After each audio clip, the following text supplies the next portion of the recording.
जैसा कि हमने आपसे कहा था कि दिसंबर 25 को जस्टिस एसके कौल रिटायर हो रहे हैं और ये एंटीसिपेट किया जा रहा है कि winter breaks of Supreme Court जो कि 15 दिसंबर से पड़ने वाली है, उससे पहले the most important judgement of the year will be pronounced. तो ये एंटीसिपेशन आज सच हो गया है।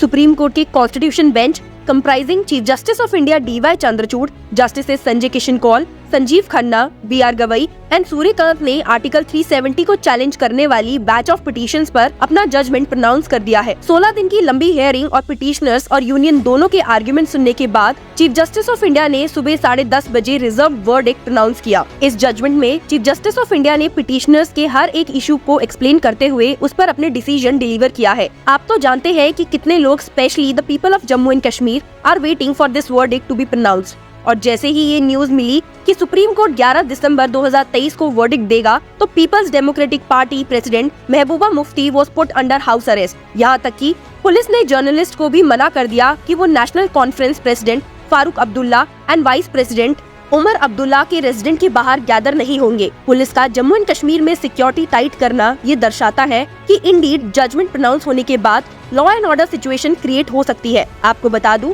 कि जजमेंट सुनने से पहले चीफ जस्टिस ऑफ इंडिया ने बताया that there are 3 judgments, one by the Chief Justice of India for himself, Justices Gavai and Suryakant. There is a concurring opinion authored by Justice Sanjay Kishan Kaul. Justice Sanjeev Khanna has concurred with both the judges. What the Constitution Bench said, let's hear it. Chief justice of India ने issues को दोहराने के बाद validity of presidential rule impose in Jammu and Kashmir in December 2018 पर rule करने से मना कर दिया, क्योंकि पिटीशनर्स ने इसे स्पेसिफिकली चैलेंज नहीं किया था। कोर्ट ने माना कि किसी भी केस में मटेरियल रिलीफ नहीं दी जा सकती as the president's rule was withdrawn in October 2019।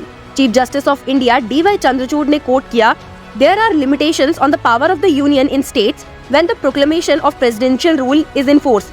Exercise of power under Article 356 must have a reasonable nexus with the objective of the proclamation. Every decision taken by the union on behalf of the state during presidential rule is not open to challenge. This will lead to administration of the state to a standstill. Court ने petitioners का argument reject कर दिया कि union कोई action नहीं ले सकती of irreversible consequences जब स्टेट में प्रेसिडेंट्स रूल लागू है। सुप्रीम कोर्ट ने हेल्ड किया कि पार्लियामेंट की power under article 356 clause 1 state assembly के बिहाफ में एक्सरसाइज करना was not restricted to law making powers. Jammu and Kashmir के इंटरनल सॉवरेनिटी रिटेन करने के आर्गुमेंट पर चीफ जस्टिस ऑफ इंडिया ने ओपाइन किया कि महाराजा की प्रोक्लेमेशन के according constitution of India supersede करेगा। इसी के साथ कोर्ट ने इंस्ट्रूमेंट ऑफ एसेशन के पैराग्राफ को ऐड करते हुए कहा that it is cease to exist. Court का मानना है कि कॉन्स्टिट्यूशनल सेटअप ये इंडिकेट नहीं करता कि जम्मू एंड कश्मीर ने सॉवरेनिटी रिटेन की है। Chief justice of India said, We hold that it does not hold any internal sovereignty after accession to Union of India.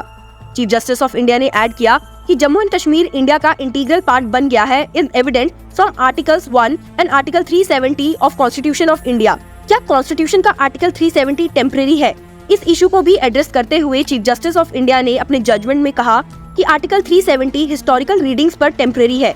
Chief justice of India said, We hold that Article 370 is a temporary provision. It was introduced to serve transitional purpose, to provide for an interim arrangement until the Constituent Assembly of the state was formed and could take a decision on the legislative competence of the Union on matters other than the ones stipulated in the instrument of accession and to rectify the Constitution. इसका दूसरा reason Chief justice of India ने दिया कि ये एक temporary purpose के लिए था, एक इंटरिम अरेंजमेंट, क्योंकि स्टेट में वॉर जैसी स्पेशल सर्कमस्टांसेस थे। इस पर्पस के लिए कोर्ट ने कॉन्स्टिट्यूशन के पार्ट 21 को रेफर किया है जो टेम्पररी एंड ट्रांजिशनल प्रोविजंस के साथ डील करता है। जजमेंट के अकॉर्डिंग कॉन्स्टिट्यूएंट असेंबली की रिकमेंडेशन प्रेसिडेंट पर बाइंडिंग नहीं है। It stated that the Jammu and Kashmir constituent assembly was intended to be temporary body. Chief justice of India ने कहा, if it is held that the power under article 373 ceases to exist after the dissolution of the Jammu and Kashmir Constituent Assembly, it will lead to the freezing of the process of Jammu and Kashmir's integration. Court ने माना कि circular order 273 issue करने में used president की power mala fide नहीं थी, इसीलिए वो प्रेसिडेंशियल पावर की एक्सरसाइज को वैलिड मानते हैं। जिस अगले इशू पर चीफ जस्टिस ऑफ इंडिया ने अपना वर्डिक्ट दिया वो था whether all provisions of the Constitution of India can be applied to Jammu and Kashmir. इस पे चीफ जस्टिस ऑफ इंडिया ने कहा, कॉन्स्टिट्यूशन ऑफ इंडिया के सभी प्रोविजंस जम्मू एंड कश्मीर पर अप्लाई हो सकते हैं। and non-application of mind cannot be claimed with reference to the issuance of CO 272 by the President. President का state के बजाय union से concurrence लेना valid है. The Chief Justice of India rules that the principle of consultation and collaboration was not required to be followed for the exercise of presidential power. Chief Justice of India ने अपना judgment में ये भी opine किया कि article 370 में किए गए amendments by taking recourse of Article 367 is ultra vires. Chief Justice of India said, while the change sought to be made by CO 272 appears to be Article 367 at the first blush, it effectively changes Article 370. It changes the body for recommendation. Thus the changes are substantive. उन्होंने कहा कि ऐसे amendments को permit करना by such a surreptitious method disastrous होगा. Jammu and Kashmir की Reorganization Act 2019 की validity के इशू पर कोर्ट ने कहा कि इस पर एब्जुडिकेट करना नेसेसरी नहीं है. The chief justice of India said the solicitor general submitted that the statehood of Jammu and Kashmir will be restored and the status of union territory was temporary. In view of the submission made by the Solicitor General, we don't find it necessary to determine whether the reorganization of Jammu and Kashmir into a union territory is valid. Supreme Court ने लद्दाख के union territory के reorganization को upheld किया as Article 3 allows a portion of a state to be made as a union territory. लेकिन क्या parliament state को union territory में convert कर सकती है? इस क्वेश्चन को ओपन छोड़ दिया गया. चीफ जस्टिस ऑफ इंडिया ने सभी इश्यूज को डिटेल में एड्रेस करने और अपनी ऑब्जर्वेशंस बताने के बाद जजमेंट को एक नटशेल में बताया. Chief justice of India DY Chandrachud and justices Gavai and Suryakant from the lead judgement concluded, first, the Jammu and Kashmir did not retain internal sovereignty or element of sovereignty after the proclamation of November 22, 1949. Second, President and Parliament are not impeded to take over the governor state legislature after proclamation under Article 356. Third, Article 370 सिर्फ एक temporary provision है. The bench rejects the petitioner's argument that Article 370 was of permanent character and beyond the amending powers of the Parliament. Fourth, the Chief Justice of India authored judgment ने ये hold किया that the power of the President to notify the abrogation of Article 370 subsists even after the dissolution of the Constituent Assembly of Jammu and Kashmir.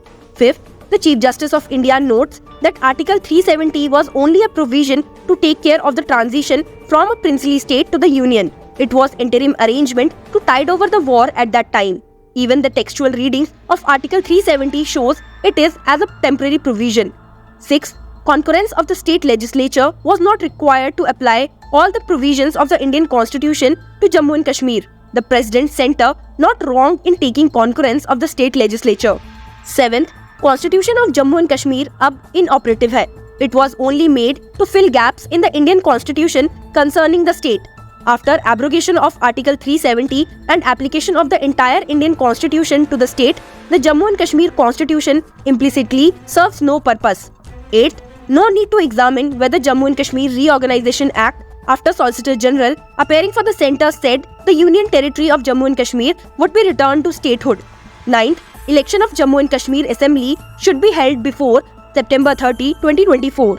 Justice call जो इस महीने 25 दिसंबर को retire हो रहे हैं, उन्होंने एक कॉन्करिंग जजमेंट दिया, लेकिन बस एक ही इशू पर. जस्टिस कॉल ने कहा कि आर्टिकल 370 एक टेम्पररी प्रोविजन था और इसका मतलब था to derecognise internal sovereignty. Constituent assembly का पर्पस था स्टेट को इंडिया के बाकी स्टेट्स के साथ पार में लाना और ग्रेजुअल इंटीग्रेशन में हेल्प करना.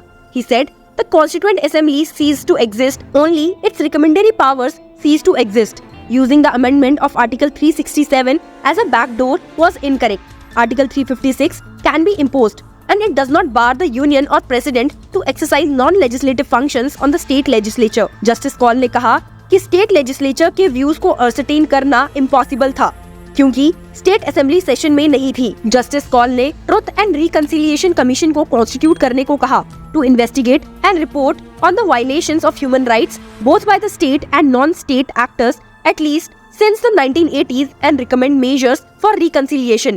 He also cautioned the commission must not turn into a criminal court and must be offering a platform for dialogue. और एंड में जस्टिस संजीव खन्ना ने एड्रेस किया, we have only two judgments. Amending Article 367 was bad in law care of 272, but the same objective could be achieved by Article 373 and thus the CO 273 is held to be valid. 4 साल के लंबे इंतजार, 16 hearings और reserve verdict के disclosure में supreme court ने abrogation of article 370 को upheld किया है।